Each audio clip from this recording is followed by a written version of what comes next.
Nope. Hello and welcome to the final podcast, the last podcast you will ever listen to. Your final bros are here. It's Brian Hopwillagrassa and Shane Bilmo Smith. Oh, baby. I've been waiting for this one. Keith? I've been waiting for this one, too. It's one of my favorite movies of 2022. Yeah. Probably is my favorite movie of 2022. Probably. I mean, 2022, like we've been on a roller coaster of reviewing 2022 movies, modern horror, and it's been honestly pretty hot. It's been pretty hot. We're going to keep that ball rolling. Keep the ball pretty much rolling. are doing nothing but 2022 for the foreseeable future because there was so much good horror. There's a renaissance of horror. Did you spill on yourself? Okay, yeah, just get that in there. It's basically like coconut oil. Yeah. Yep, I just spilled IPA all over me, and it feels so good because it's the summer, Shane. Yes, it is. The weather's nice. You know what's reviewing Barbarian. Also nice? What? Detroit. No. Oh, don't do this. It's a beautiful neighborhood. It's time to book an Airbnb. Me and my brother were talking about this. What does Detroit actually offer besides bad sports teams? It's the Motor City. What's the name of positive? Yes, because the Pistons used to be good. The Lions have never been good, and the Tigers exist. They exist. Yeah. The Red Wings, they're pretty decent. They've got a couple Stanley Cups under their belt. Detroit. Isn't Detroit like house like a lot of like he's got like a good like musical culture? Motown came from Detroit. The Model T Ford car. He came from Detroit. Detroit. Was it Detroit or somewhere in Michigan, right? I have no idea. I think it might have been somewhere in Michigan. All I know is in Detroit, you don't want to be born on the other side of the tracks. No. Because that's the worst place to be. Yeah, it really is. God, Detroit. I'll tell you what. I've never been to Detroit, but my history of Detroit is It Follows and this movie. Fair. Don't want to go. Don't want to go. I mean, they both portray, especially this movie, like some really bad areas of Detroit. Yeah, it's terrible. What is Detroit? Like, when I think of Detroit, you know what I think of? Joey Harrington. Oh, boy. Do you think of Joey Harrington... John Kitna. Kellen Moore. Yes. Is he on Detroit ever? I think they drafted him to be right, honest. and then he went to be the Cowboys. Miguel Cabrera. Yeah. The Pistons were good. Yeah, those bad boy Pistons. I love the bad boy Pistons. Like I love the bad boy Pistons. Isaiah Thomas, Ben Wallace, Dennis Rasheed Rodman. Wallace. Yep. Chauncey Billups. Who's that shooting guard that always used to wear a face? Oh, mask? Rip Hamilton. Rip Hamilton. Keith. He's there. Yep, Bill Skarsgard. That's what I think about Detroit. Yeah. Yeah, baby. Barbarian. We're going to get into it. You like houses? You like double booking Airbnbs? Can that actually happen? Probably. Yeah, like you go into creepy looking houses with a creepy looking basement, but something even more creepy is lying in this house. I know. This movie. It's like two movies in one. And that's why I love it. It gives you this expectation, and then you halfway in end up with Justin Long. Yeah. And it's great. It's a complete flip of the whole movie. It's the big twist is Justin Long. No, because like 45 minutes in, you're in a dark dungeon, and then literally something happens, and Justin Long's in like fucking Malibu driving a Corvette. The tonal shift is absolutely insane. It's true. I've never actually seen something like that in a You see something so horrifying, cuts to fucking Justin Long singing in a sports car. Yes. Like, it's fucking wild. Absurd. I honestly, for a second, thought, like, my HBO Max, like, put a new movie on. Because I don't look at cast before I watch movies for the most part. And I'm like, yo, what just happened? I watched this, like, when it was just put onto HBO Max. Yeah. And I heard, like, people, like, talking about it.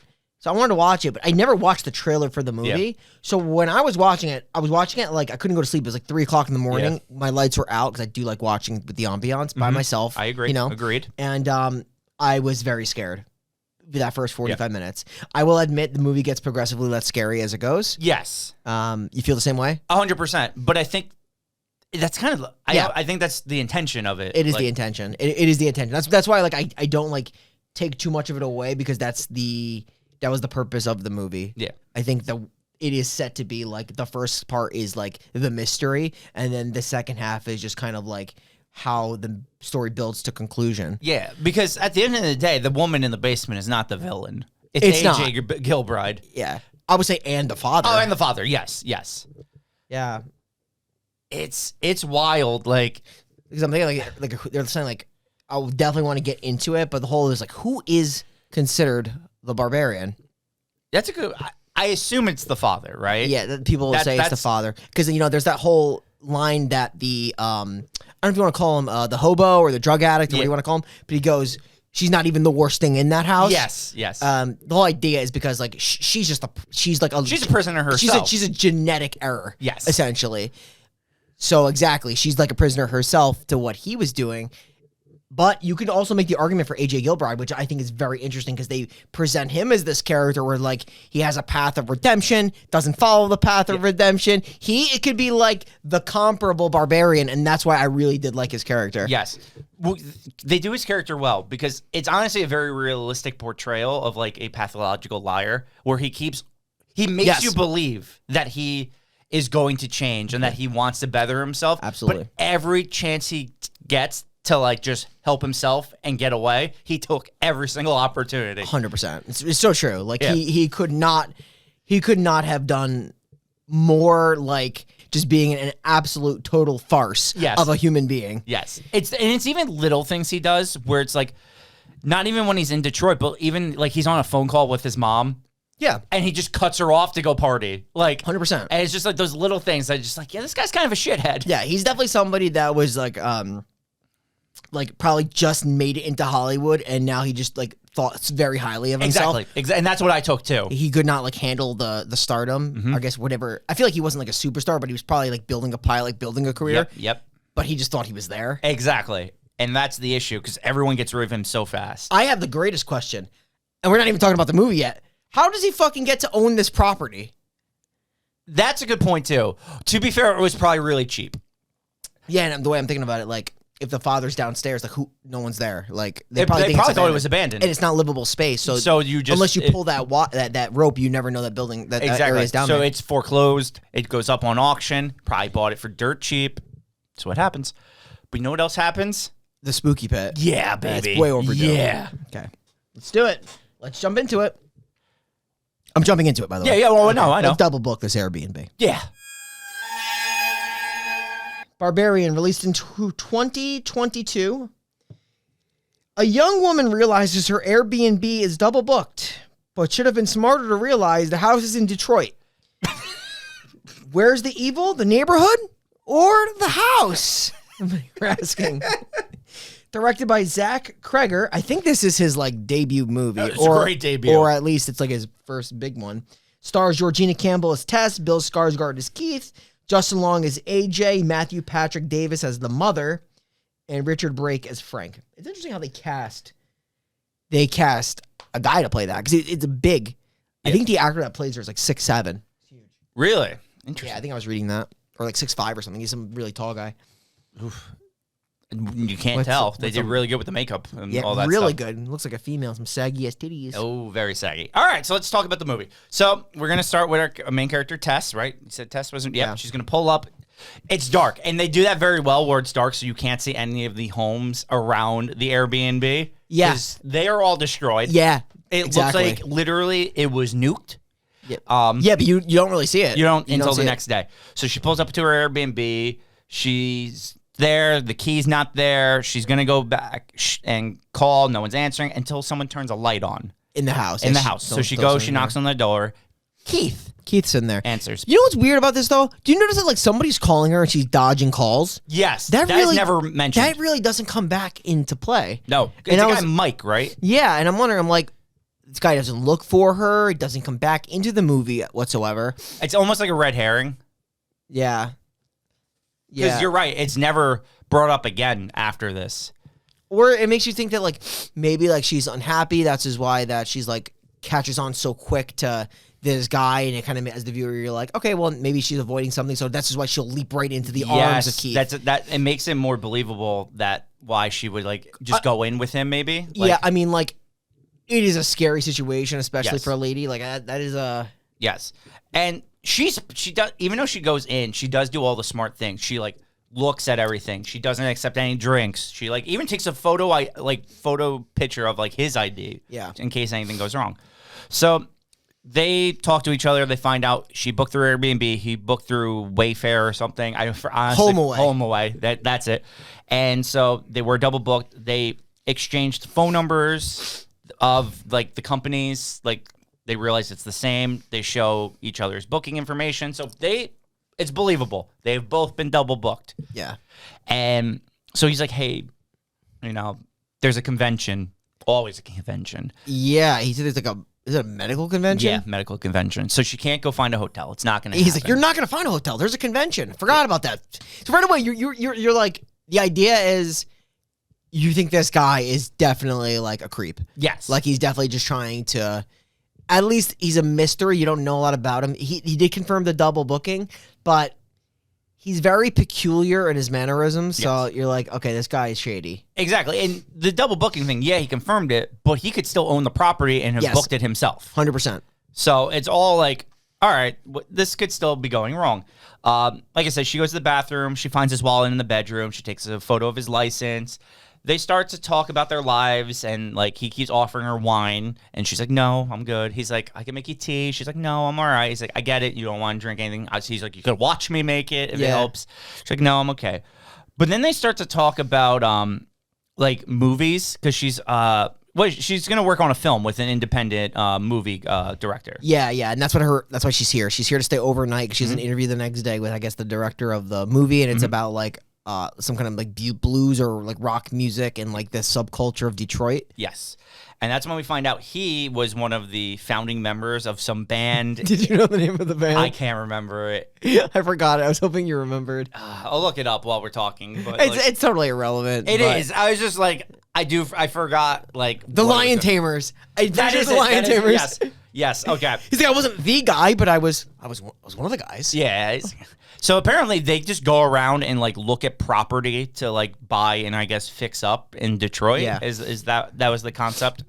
And so she becomes a lot more open to him as soon as like they're talking about this now. Yeah, because they find commonality. He sees like this person has referenced something that she knows that's very niche. So it's like, okay, this guy like to even like have this conversation with me, he's got to be like somewhat reputable. Yes, because like it's too random for him to like just know this stuff without like. He's definitely a little odd though. He is. But to be fair, people can be weird. 100%. Like, without them being 100% murders, but you're more cautious. What were your thoughts? Charming, weirdo, normal, hard candy situation.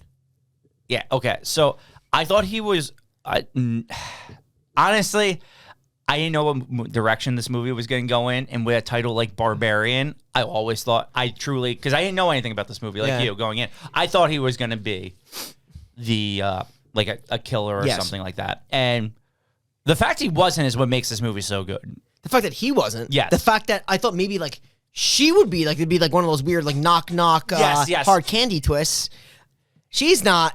There's just some other shit going on. Exactly, and I like that because if you don't know anything about this movie, man, that is such a twist when it comes up.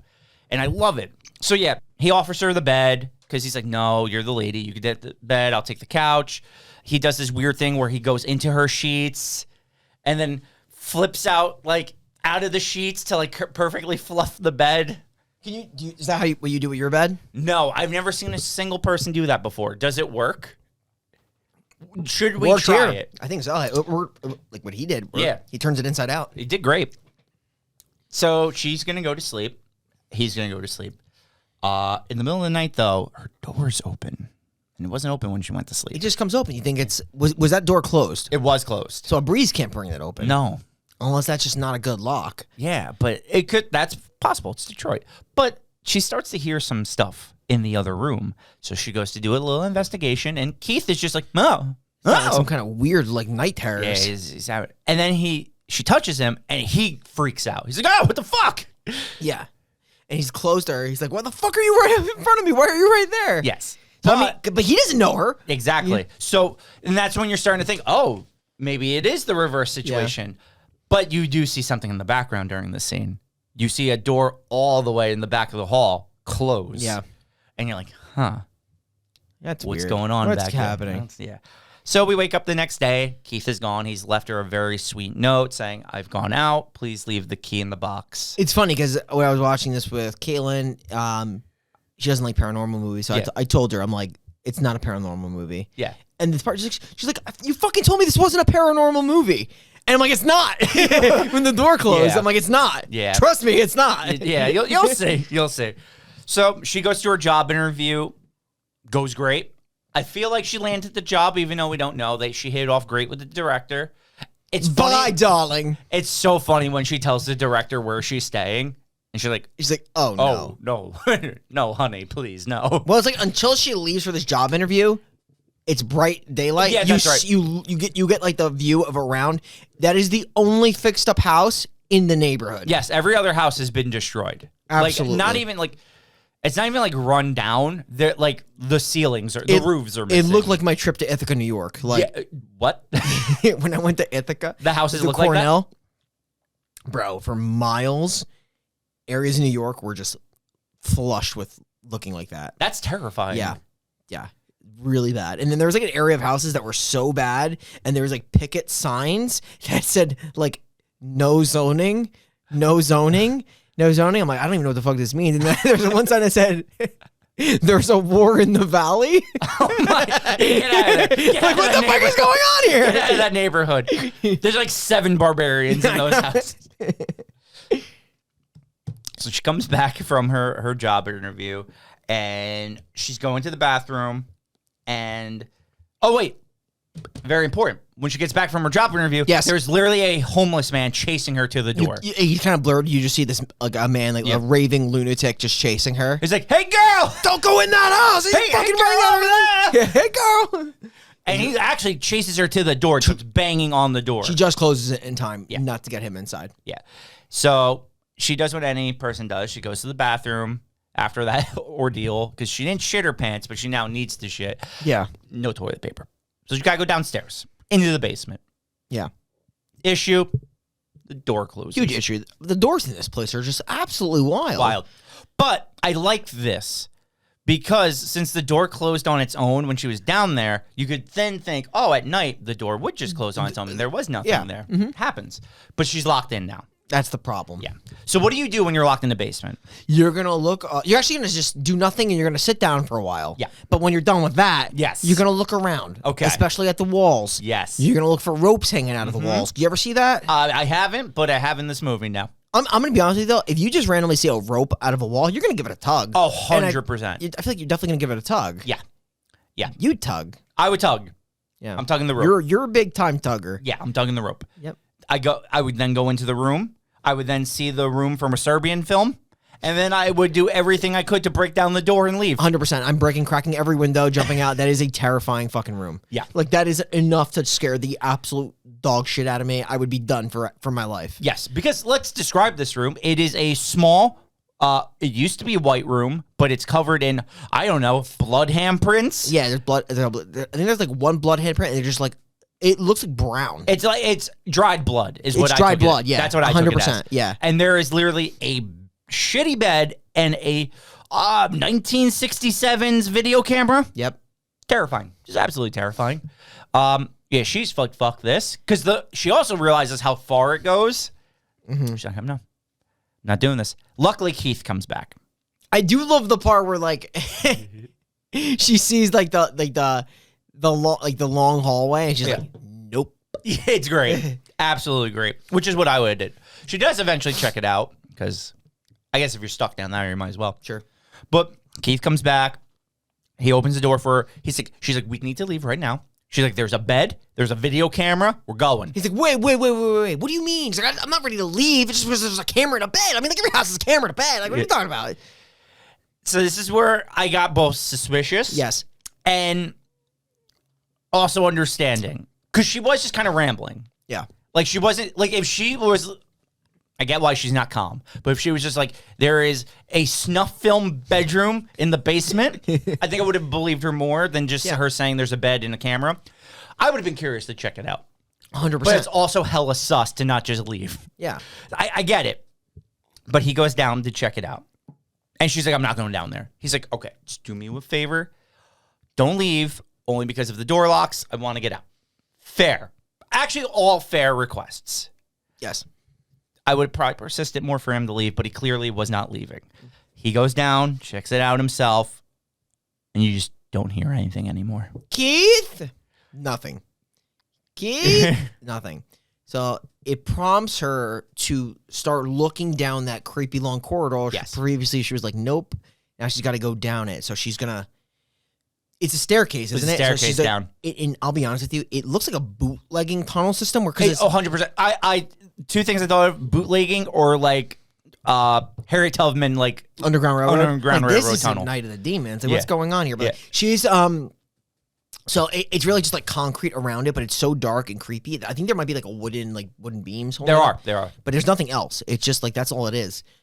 Very creepy, very dark. Can't see anything. So she's just like yelling Keith's name, slowly walking down the stairs. And then she starts to hear faint things from Keith telling her like, help. Yeah. Help, Tess. And it's so weird because like I'm still thinking now it's a trap. Now I'm like fully on board. It's a trap. Yeah. There's something because like who's going this far deep into this by themselves? Yeah, I wouldn't. And she's like so terrified. Is she like using her phone light? She's using her phone light. She's like slowly creeping down the tunnel, and all of a sudden she starts to like see Keith on all fours, like crawl towards him, and in such like a submissive position. It's fucking crazy. And he goes, "There's somebody else down here. We're not alone. There's somebody else down here." Yeah. And she's like, "All right, let's go out this way." She says, "No, we got to go out this way, towards that direction," which is like makes no sense to me. Like, I think he might have like lost his positioning. I think so too, just from being scared. Yeah, he's so disoriented. Like, we got to go this way, which is the complete opposite way. But unless he's really scared of leaving Detroit, like leaving the house and going back up into that crack den. I know. Called Detroit. They're safer in the tunnels. Anyway, while this is going on and she's trying to comfort him, a giant woman creature runs into frame, grabs him by his skull, and repeatedly smashes his head. His head blows up into the concrete wall. It's like so quick. Yeah. She savagely, repetitively beats his head in. He's a bloody, like, his skull's basically cracked. And I know she's very like loud and screams into the camera, but it's done so quick. It's very terrifying. Yes. And I'm like, you're shook, you're scared, you're like, oh my God, he was a nice guy who was just a little weird. Yeah. Holy shit. She wasn't the double twist. This is the third twist where there's just like a woman creature. And then you just get Malibu in the sunshine. Because now we cut to AJ Gilbride just driving down the highway in Malibu. Beautiful sunny skies. Just singing a song. Seagulls in the sky. It's beautiful. What movie am I watching? Yeah. What the fuck just happened? Movie change. No, it is like a completely different vibe. It's so abrupt. He's singing a song for about like a minute and a half. Life is good until he gets a phone call. He's going to get a phone call from, I don't know if it's a producer. It's somebody that. I thought it was his agent. Maybe it's his agent, yeah. Basically mentioning that he's got this big pilot, but mentions that one of his coworkers, the star of besides him, basically made a claim that he raped her. Yeah. And that it's going to be going live in like the newspaper. It's going to be like basically by publication tomorrow. by tomorrow. By tomorrow it's going to be out. And so while he's like shocked. Hey, I mean, he's also fired. Yes. Well, oh yeah, that's one thing. They're like, yeah. This is why his character's very interesting at the beginning. You understand he's a shitbag later, but at the beginning he's just like, what happened? What did she say? Did she say I raped her? And then he's like, how's this going to affect the pilot?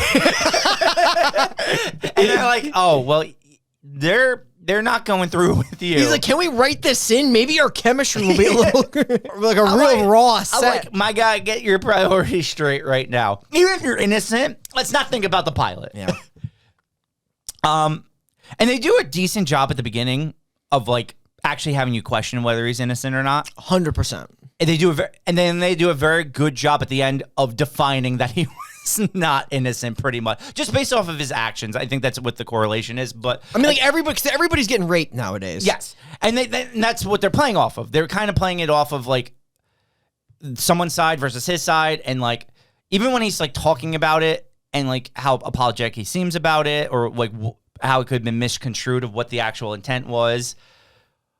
They make it that he is just like he just lies. Yeah. But at the beginning, I like this because you don't know. You don't know. Yeah, you don't know. Truly don't know. He could either have committed something evil or it could be junk rape. Exactly. And they do a good job with that. And like, because he seems very like concerned about it, and he starts to seem very apologetic about it with things that happen. But obviously, the first thing he does, he goes to his it's like a financial advisor, right? because he needs to start liquidating assets in order to pay for his lawyers. So he's got like LA property, and I think he's like considering like that's his home, selling that. But then he's like also like, what about my Michigan properties? He's like Michigan properties. He's like, it's probably not going to sell so much. His immediate idea is maybe I can sell my Michigan property, or at least make it look maybe like furnish it a little bit and sell that. Because with just his savings, he has 3 months left of money with the legal fees. So that's why he's looking to liquidate. That property will not be going for much money. Oh, absolutely not. He needed to sell the LA house. 100%. And that would have easily have probably helped him because it's an LA house. I can only imagine how much that goes for. Because I think they were like ballparking like with all his legal fees, it'd be close to $1 million. It was like $700K or something. Yeah, it was an absurd amount. But that makes sense. It's a literal high profile like case. Like, and he's gonna hire a really good lawyer because he wants to win. Probably multiple people. Yeah, he's gonna hire a legal team. Yeah. So once that all happens, he then flies out to Michigan, and then he gets a call from his agent again or someone, and they're like, "Oh, you left? Like you can't leave." He's like, "Why? Are they gonna arrest me?" And they're like, "Maybe." Like it's a rape case. You can't just leave. It looks really bad. Mm-hmm. Which because that's why they say like you don't leave because you're considered a flight risk. He would be the flight risk since he left. 100%. So he is taken off. And what made me also realize though, because remember like when he was going to pick up his like, I don't know if it was his car or what it was, when he talked to the girl, he's like, what's your name? He's like, AJ Gilbride, and he's like, oh, she said you'd be coming. Like the girl made like no fuss about who he was. No. So it made me realize like he's definitely not like big time. No. He's probably just on the rise, but he thinks who the hell he is. Yes, exactly.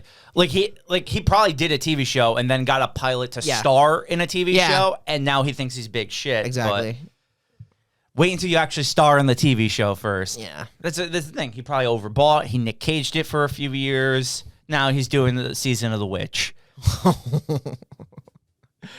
I love you, Nick Cage, though. Yeah. All right, yeah. So AJ, he's gonna before he goes to the property though, he calls his mom. He has that conversation I talked about where he just kind of stops talking to her. He kind of cuts her off because his friend is there. He's like, "Yo, what up?" Yeah. Oh, when he's at the bar. Yeah.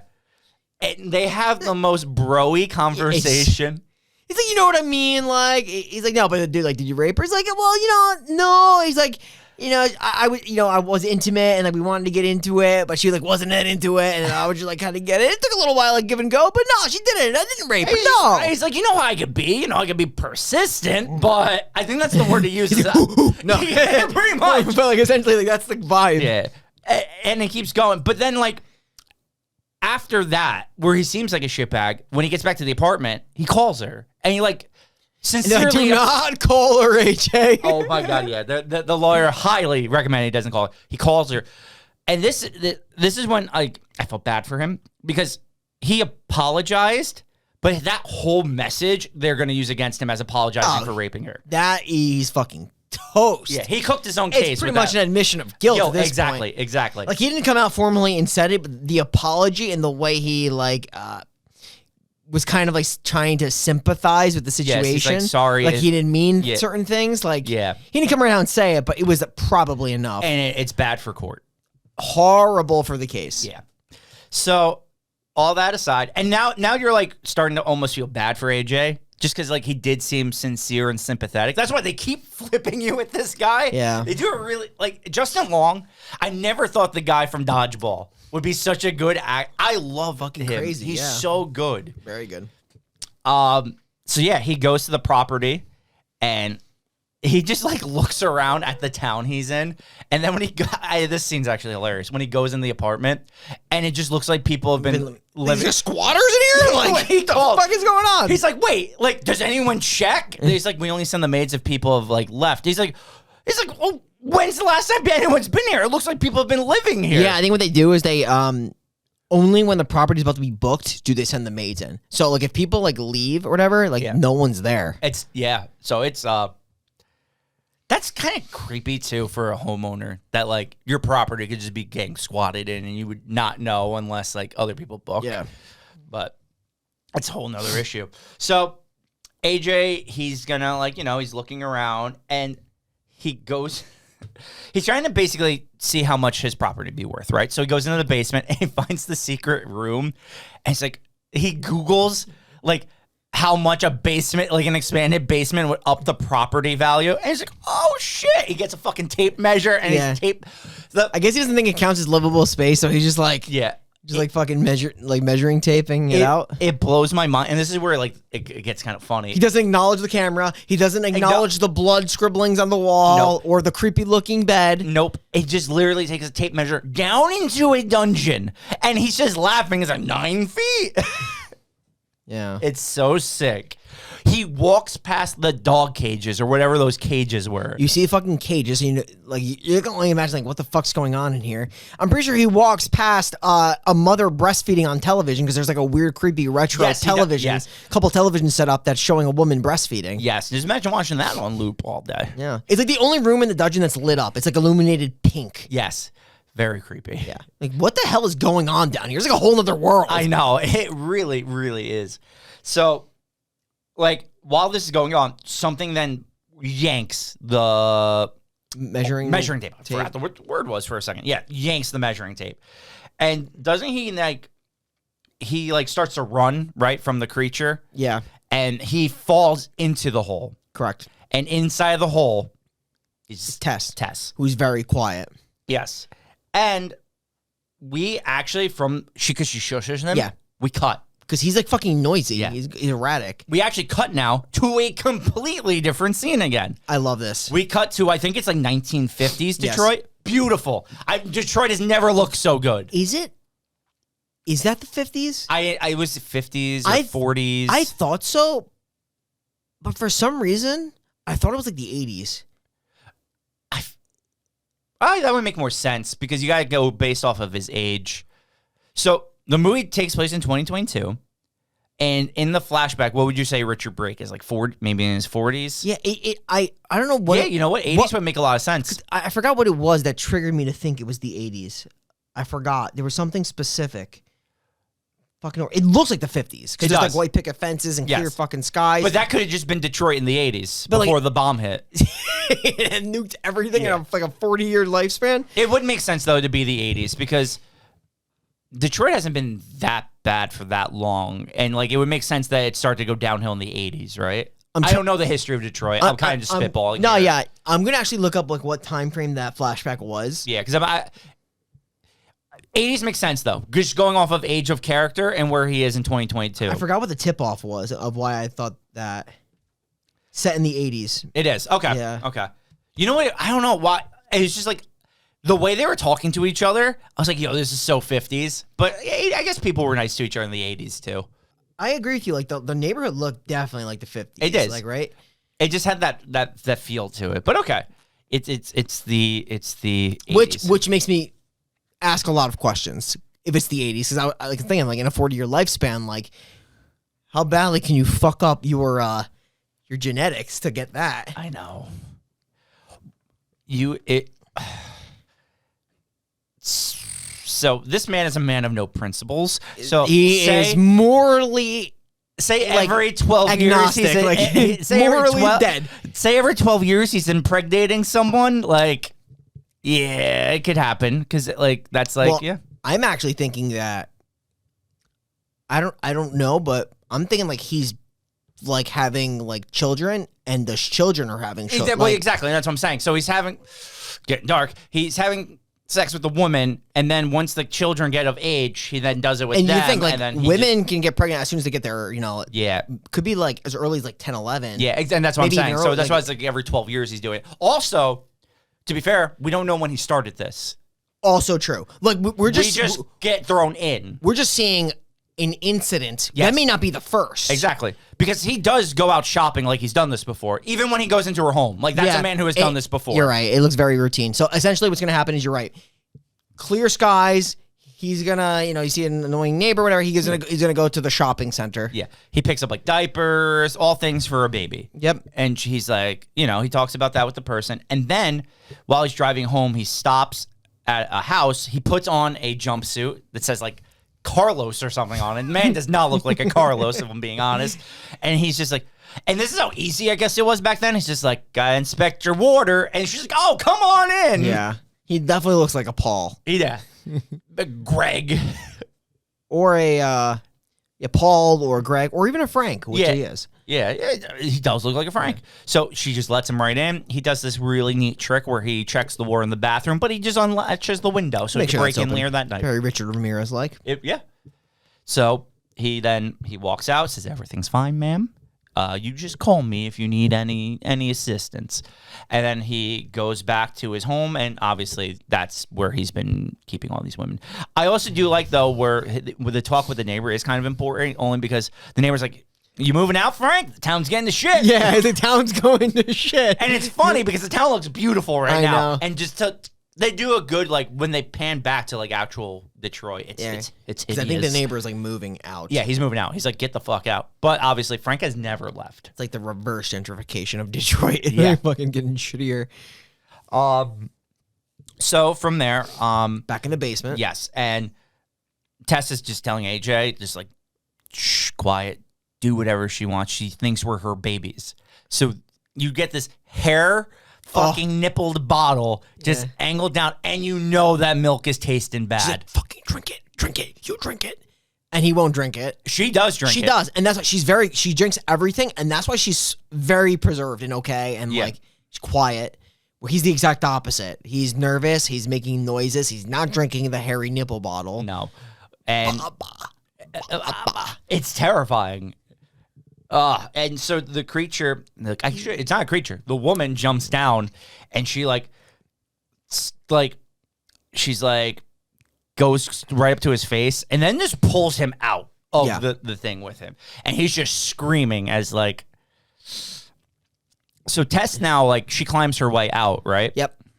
Do you remember how she does? Or she just like kind of like jumps? Yeah, I think she's just able to. She's just able to get up, and she's a very noble character. But I believe, if I'm not mistaken, she is able to escape. She gets out of. Does she go out through the main frame, or is there an exit that she finds through the window? Through the window, because of the basement? the homeless guy pulls her out. Yeah, I wonder if that's the window. I wonder if that's the window that the guy was trying to get out of, maybe. And that's why he's like, let's go this way. Keith. It's possible. Yeah. It's very possible. But yeah, so she gets pulled up with the homeless guy just in time. And she's like, there's another man in there. And he's like, yo, it doesn't matter. He's dead. Yeah. Just go, we'll go.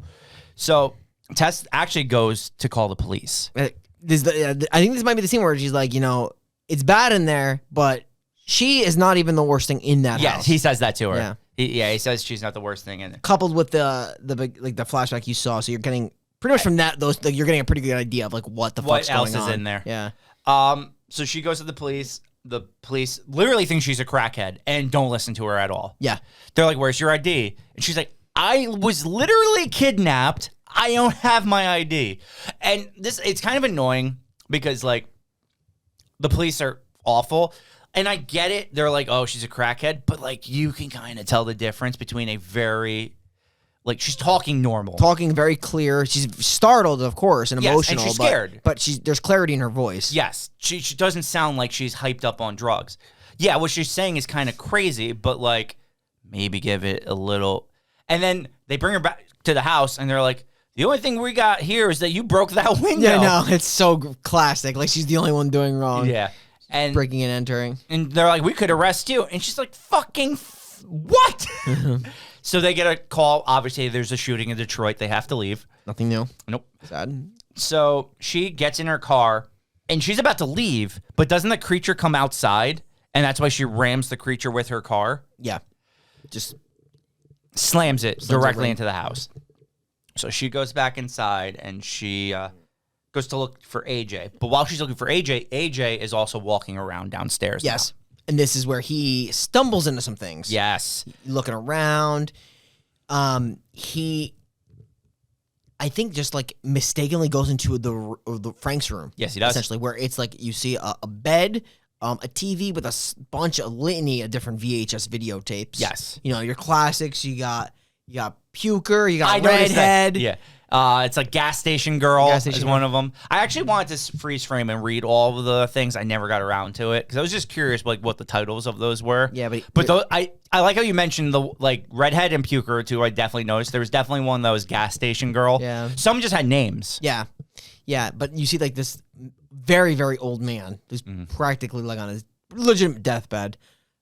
They're just there in the bed, and like before AJ watches the tapes. He's like, oh, are you okay? What do you want? I'll get you out of here. He brings a desk over to the old man. Yeah. And then he puts the tapes on, and AJ looks horrified at what he's watching. And he looks back at the old man. He's like, what the fuck is wrong with you? Mm-hmm. And the old man shoots himself in the head. Yeah. Because AJ is like, because before AJ watches the tapes, he's like, don't worry. I'm going to get out of here. I'm going to bring the police. The police are going to know what's been going on in this basement. So the man kills himself. Yeah. Literally kills himself. Blows his brains out. Yep. Smartly, AJ takes the gun. Takes the gun, yep. Gets out. Unsmartly, since, as we said, Tess is looking for AJ while AJ is doing this, AJ, not the most steady hand and, like, you know, he shoots blindly. Yeah, he shoots her. She does everything to fucking help this piece of shit. Yeah. And, like, he just fucking shoots her and, like, does anything he can to, you know, put her in harm's way. Yep. But he does, I'll give him this. He picks her up and he helps her get out. Yeah. And they get out of the house and they notice the creature's missing. Yeah. But then she's like, I know somewhere we can go. Because he doesn't have his car keys, right? He left him downstairs. Correct. He's like, there's this homeless man. He said he lives by the ward tower. We'll go there. Mm-hmm. That's where they're going to go. They're going to hang out with the homeless man by the water tower. Yes. Who knows all the history of that house, which when they go there... He tells them.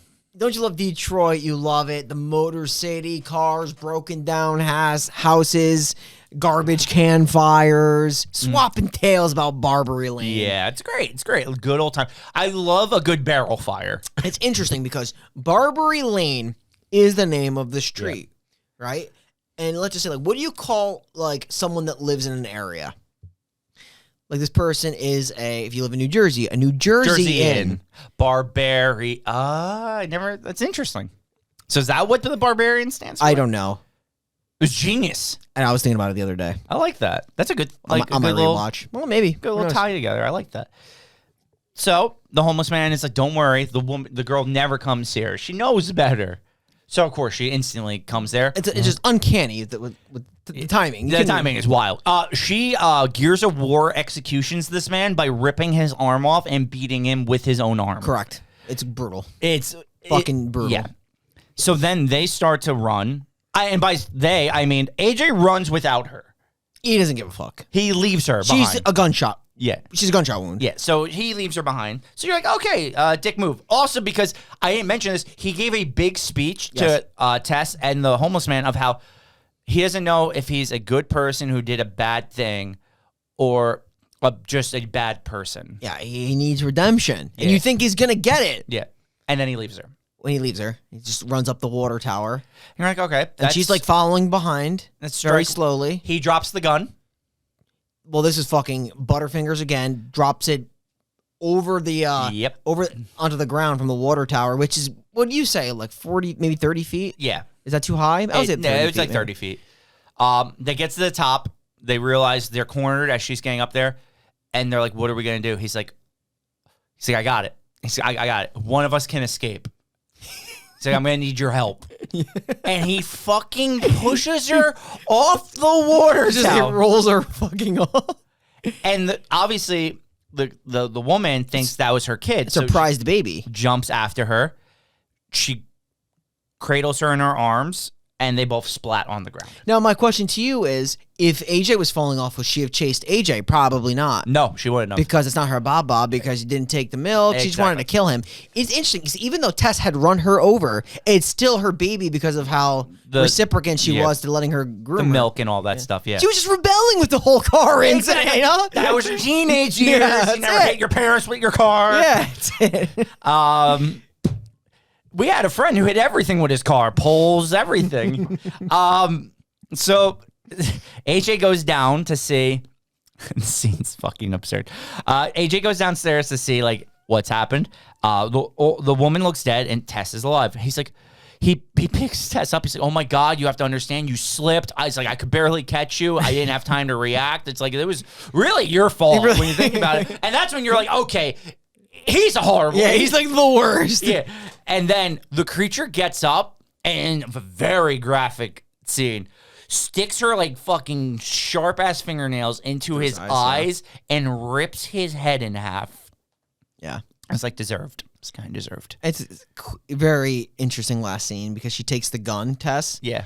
And she basically like puts it to the mother's head, and she's all like, mother's like, Papa, not knowing what it is. He's gonna be with the daughter, and she just like pulls the trigger and kills it. Yeah, and then Tess just walks through slow Detroit. Walk of someone that has fallen off a water tower and got a slug in her. The real shame is she's gonna die because no one walks out of Detroit alive. That's true. At night, That's true. a girl by themselves.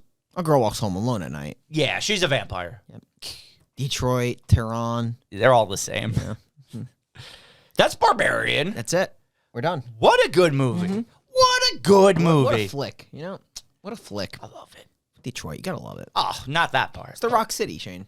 It is Detroit. Come on, everybody. I don't know the words. I'm not really a Kiss fan, if I'm being honest. Nah, me neither. But you know what I am a fan of? A 9 out of 10 Barbarian film. Yeah, I'm doing it. You're going high. Probably my favorite movie of 2022. I'm trying to think of everything I saw. It's up there with like bodies. We'll get there. Yeah, this movie it's fantastic. Like, there's only like 7 people in the movie, all great. Justin Long as AJ, Tess and Keith, and even Richard Blake in his little scenes, and the guy who plays the woman. Yeah, incredible. Does a really good job. All well done. The atmosphere shift, even like from tense and mysterious to upbeat to horrible to like it's all done so well. I've honestly I haven't seen a movie with that kind of tonal shift like that in a while. I loved it. 9 out of 10. I'm with you on the tonal shift. Like that was what got me with this movie. Like when I saw it, I have never seen a movie that has such a 360. Like the movie just completely turns about midway from something terrifying to like a completely different upbeat style, which obviously does go back down, but no, like you said, like the only few actors that are in it do a really good job. I really love Richard Brake as the creepy father. It's awesome. But Tess does a really good job. So does who's Georgina Campbell, I think her name is. Bill Skarsgard plays that really creepy guy. Does great. Justin Long is awesome as usual. The cast is awesome. I really do love this film. I'm also giving it a 9. It is my favorite horror movie since Midsommar. Yeah. And definitely my favorite from last year, but in a great year for horror movies. I do know this movie is not universally loved. Which is crazy. Yeah, because a lot of people do not like the style of the movie. They do not see what the hype is about, which, I mean, I kind of can understand it, but for the reasons they hate it, I love it. Yeah. So it's just like one of those things.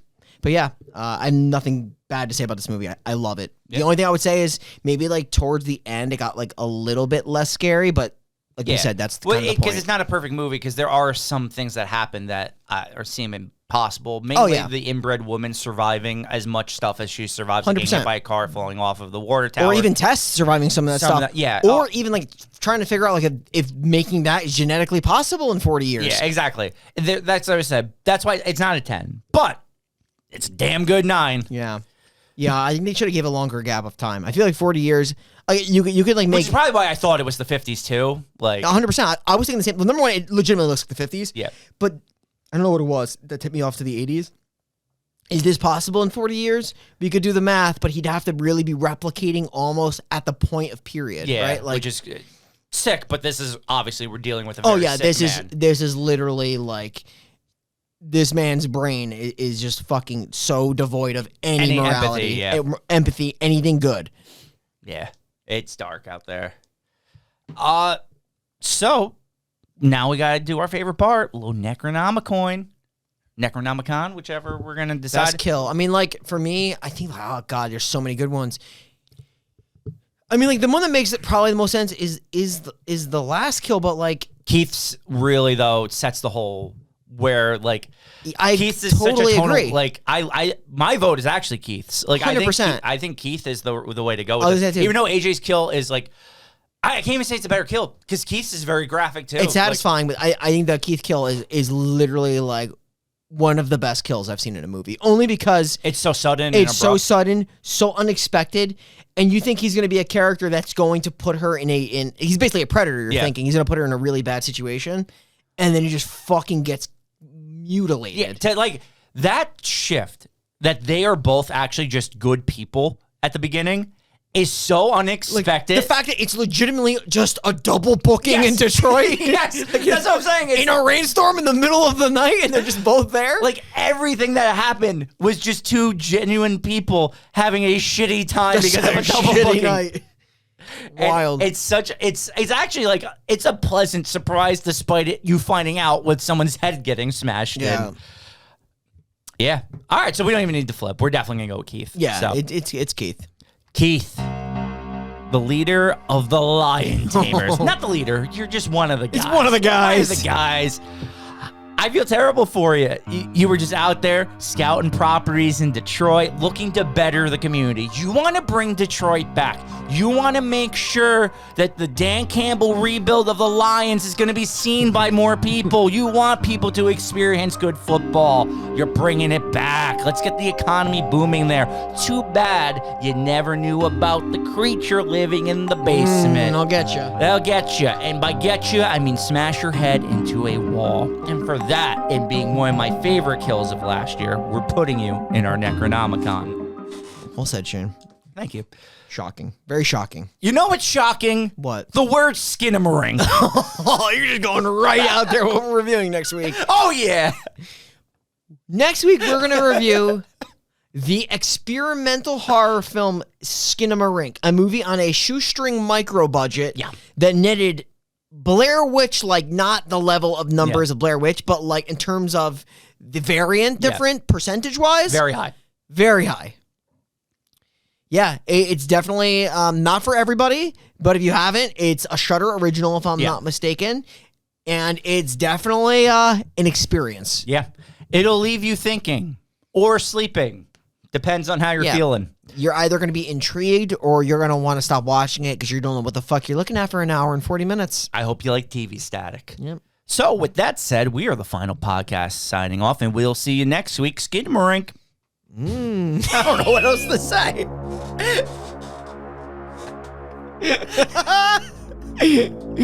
We're the Final Podcast. Please check us out at www.thefinalpodcast.com. New episodes of this podcast every single Monday. Enjoy our Final Friday show where we do low-budget horror movies every Friday. Follow us on social media, Instagram, Facebook, and we're now on YouTube. So please subscribe, and we'll see you next week.